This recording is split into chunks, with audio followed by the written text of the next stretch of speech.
firm believer of the fact that judges are appointed and not anointed, and I try to follow that credo as I sit on the bench.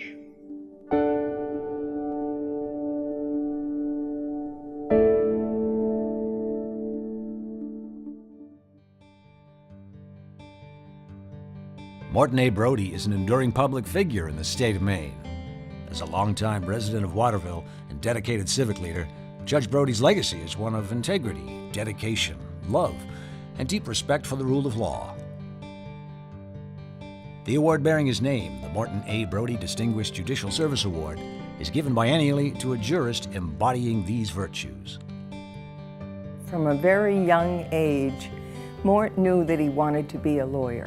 And I think it is a wonderful thing for anyone when they end up in a career that just fits them to a T.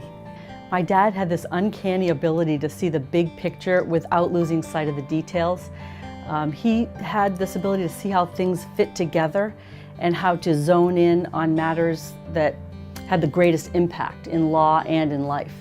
I learned everything that I learned about being a father and making sure that I put my family first from him.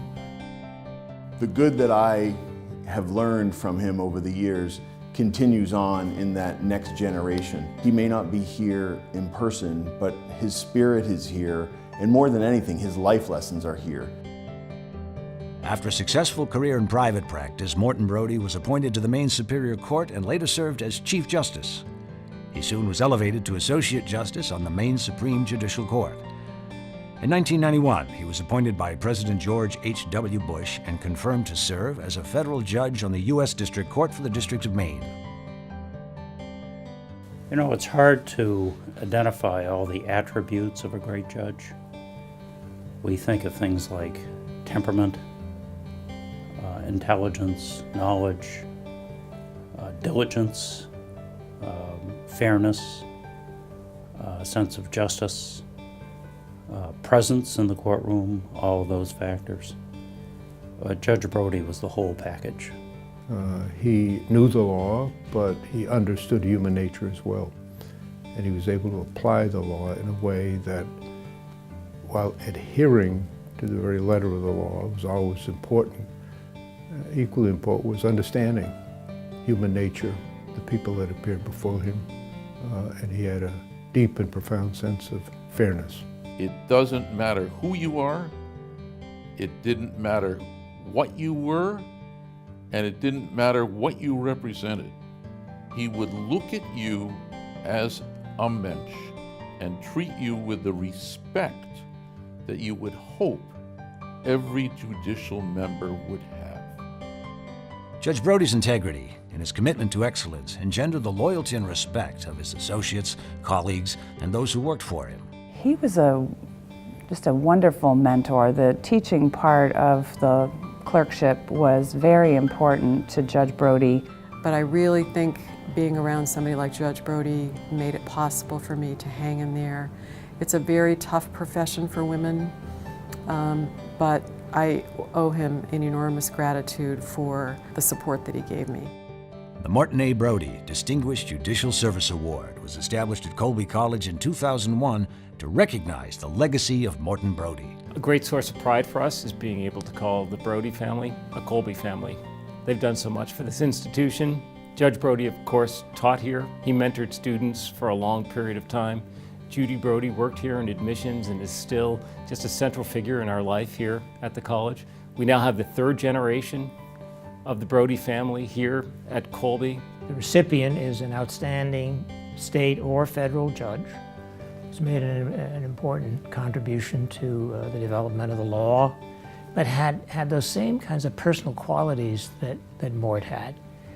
Integrity, humility, and humanity. Well, it's a huge honor, first of all, as you might expect, to be selected. And then secondly, for me, it reminds me of the role that family has played in Waterville, in the state of Maine, and the role that Mort played as a paragon, an example of what a judge should be here in Maine. You talk to people around the state of Maine now, They talk about him with reverence, and they talk about him as somebody who affected their lives in important kind of ways. And that's the legacy that the Brody Award is carrying forth, the legacy of a great human being who was a great judge and a great friend. The courtroom was where he came alive and the law came alive for him. He was fair, and he had good judgment, and he was unselfish.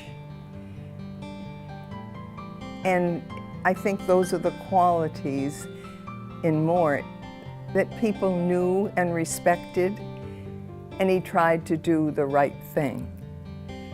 And that meant doing the right thing by his family, his career, and his community. All of us are human beings, but when we put on the robe, we have to recognize that we're dealing with other human beings' lives or their property or their rights. And I think we have to be very conscious of that. I think most of us are. When we put on that robe, we want to do the right thing. We want to do it with compassion. We want to do it in a way that we can look back on it and say we did the very best we could.